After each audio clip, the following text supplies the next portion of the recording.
The Whispering Attic Story by Nietzsche. The Whispering Observer. They say the attic was never meant to be opened again, but curiosity is louder than warning. When Clara inherited her grandmother's house, she promised herself she wouldn't touch the door upstairs. The one with the key that never turned smoothly, the one that creaked even when no one touched it. The house was old, gentle, and quiet, except for the nights when the wind pressed too close to the windows and the sound of soft footsteps crept from above. She told herself it was the house settling. Old wood, old air, old memories. But the third night, the footsteps began again, slower, heavier, deliberate. And when she whispered, "Who's there?" the footsteps stopped. Then came a whisper back, faint, breathless, almost like her own voice. Clara froze. Every sound in the house vanished, even the wind. She waited, heart pounding, until courage outweighed fear, and she climbed the narrow stairs to the attic. The air grew colder with each step. The light dimmed, the shadows thickened, as though the house itself was holding its breath. When she reached the attic door, it was already open.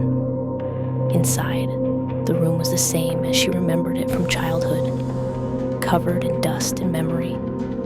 Old photographs scattered across a trunk, a mirror draped in a white cloth, and a single chair turned toward the window.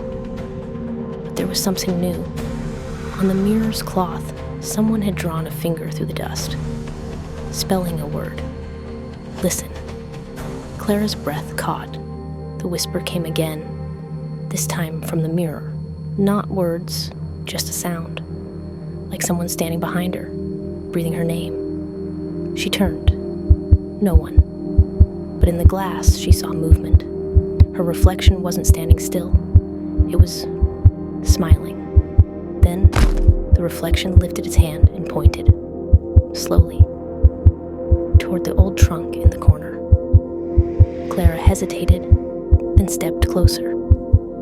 Inside the trunk were letters, dozens of them, all addressed to her grandmother, all signed with her mother's name.